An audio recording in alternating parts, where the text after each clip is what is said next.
Balm भाग आसन हर दीन्हा। पुनः उनको उनका स्थान दे दिया।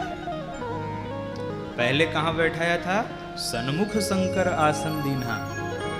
जब सती जी को त्याग दिया था तो सन्मुख आसन दिया था, और पार्वती जी के रूप में स्वीकार कर लिया तो बाम भाग आसन हर दीन्हा।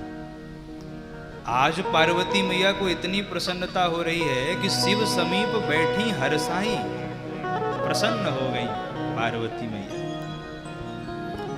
और पार्वती मैया ने कहा, भोलेनाथ मैं आपसे कुछ पूछना चाहती हूं, कृपा करके आज मुझ पर क्रोध न करिएगा।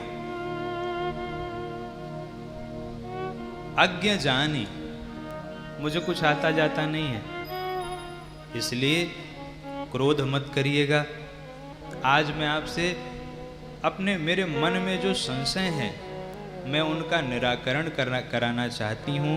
आप कृपा करके मेरे प्रश्नों का उत्तर दीजिए। यहां पार्वती मैया प्रश्न कर रही हैं, और ये प्रसंग बहुत सावधानी से सुनने योग्य है कि पार्वती मैया ने कौन कौन से प्रश्न किए। सगुण पक्ष से कितने प्रश्न किए, निर्गुण पक्ष से कितने प्रश्न किए, ये विचारणीय है। तो यहां पर पार्वती मैया प्रश्न कर रही हैं, और यहीं से श्री राम कथा के 8 विभाग हो रहे हैं। पूर्व कथा में हम लोगों ने जो भाव दिया था उससे एक विलग भाव। श्री राम कथा के सगुण पक्ष के 8 विभाग यहां पर हुए हैं। पार्वती मैया कहती हैं, भोलेनाथ सबसे पहले तो ये बताइए,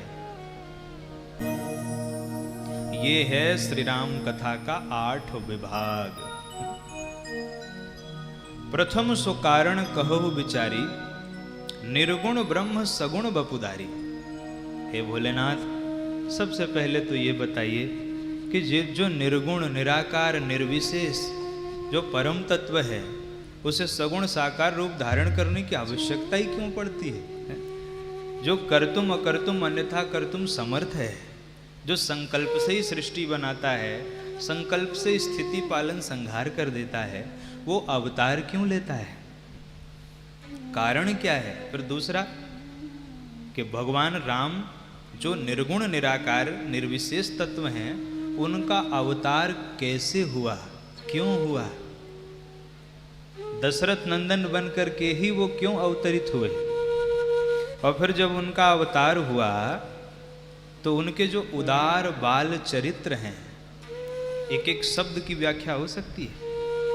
तो बाल चरित्र को उदार क्यों कहा, ये कल के प्रसंग में हम लोग समझेंगे। बाल चरित्र पुनि कहु उदारा, भगवान के उदार बाल चरित्र हैं। ये कितनी उदारता बाल लीला में भी है? बच्चा कभी हार स्वीकार नहीं करता अपनी। छोटा बालक हो 5 साल का 6 साल का, तो किसी से हारना उसे पसंद नहीं है, लेकिन भगवान का बालपने से ही स्वभाव है।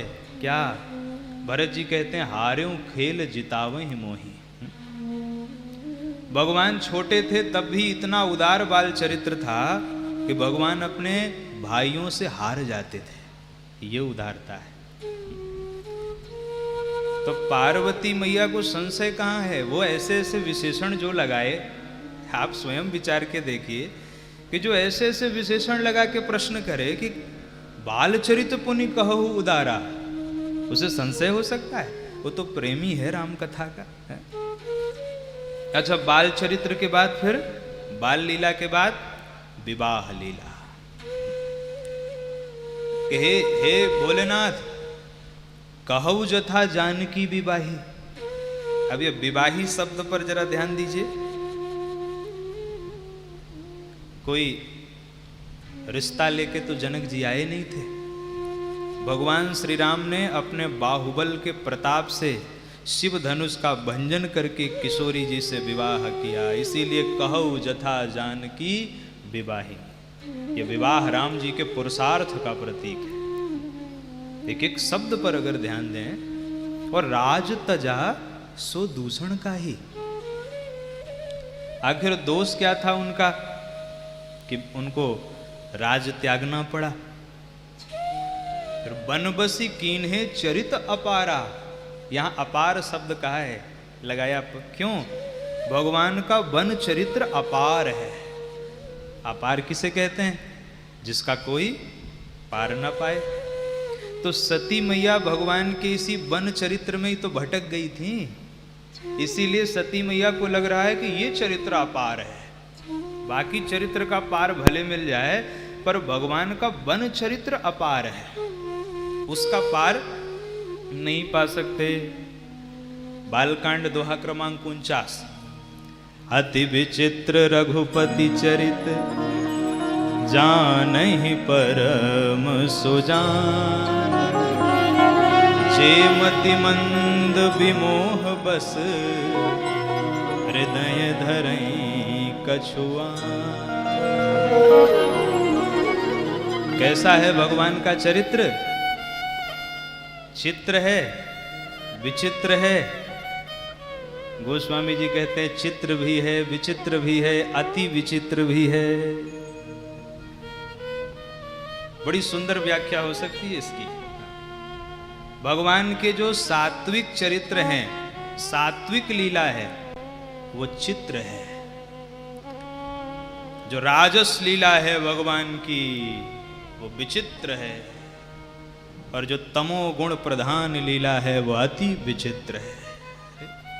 क्या आनंद है महाराज! भगवान ने तमोगुणी प्रधान चरित्र भी किया क्या? बोले हाँ। कौन सा चरित्र किया? तो कहा देखिए भगवान का तमोगुणी चरित्र। हे खग मृग हे मधुकर श्रेणी, हे खग मृग हे मधुकर श्रेणी।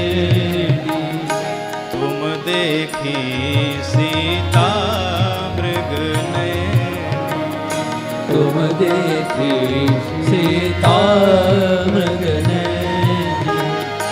हे खग मृग हे मधुकर श्रेणी, हे खग मृग हे मधुकर श्रेणी। तुम देखी सीता मृग नयन, तुम देखी सीता मृग नयन। सीता मृग नयन, सीता मृग नयन। ये भगवान का तमोगुण प्रधान चरित्र है। पत्नी के विरह में आंसू बहा रहे हैं। क्यों भाई? विरही वो प्रभु करत विषादा। जैसे सामान्य मनुष्य अपनी पत्नी के विरह में रोता है, ऐसे ही पर ब्रह्म परमात्मा भी अपनी पत्नी के विरह में अश्रुपात कर रहे हैं। गोस्वामी तुलसीदास जी ने कहा ये भगवान का जो तमोगुण प्रधान चरित्र है, इसके जो ज्ञाता हैं वो उपासक हैं। देखिए सतोगुणी प्रधान जो चरित्र है, उसके ज्ञाता कौन है? ज्ञानी। सतोगुणी चरित्र, भगवान का सतोगुणी चरित्र चित्र है, और उसके जो ज्ञाता हैं वो कौन है? उसके ज्ञाता जो है ज्ञानी है। भगवान का रजोगुणी चरित्र विचित्र है, और उसके ज्ञाता कौन है? भक्त है। नहीं, भगवान का जो सतोगुणी चरित्र है उसके ज्ञाता कर्मकांडी है। जो भगवान का रजोगुणी चरित्र है उसके ज्ञाता ज्ञानी है, और जो भगवान का तमोगुण प्रधान चरित्र है उसको केवल भुसुंडी और शिव जी जैसे उपासक ही जान सकते हैं। जो भगवान का, तो ये जो विरह लीला का प्रकरण है ये अति विचित्र है। अति विचित्र रघुपति चरित, जान ही परम सुजान। तो इसीलिए तो पार्वती मैया प्रश्न करते हुए भी सावधान है कि बनबसी कीन्हे चरित अपारा, बनबसी कीन्हे चरित अपारा। कहु नाथ जिमि रावण मारा, कहु